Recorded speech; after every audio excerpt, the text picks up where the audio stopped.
As some of you may know, I went to a high school in a small town outside of the city of Pittsburgh. Just to give you a bit of context, the percentage of African American students across the entire public school district was less than 2% last year. I graduated high school in 2012. In the 10th grade, or maybe 11th, I can't remember, I was at a sleepover with my girlfriends.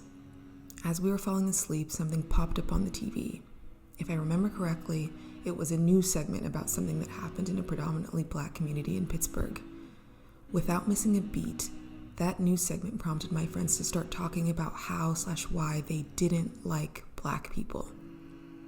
I laid in that room with them, pretending to be asleep, and listened to girls who I dubbed my best friends go back and forth about not liking Black people, my people.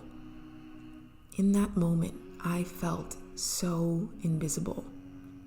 15-year-old me was so ashamed of my Blackness and so afraid of being ostracized.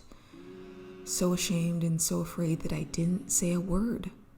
Not that night, not the next morning, not ever.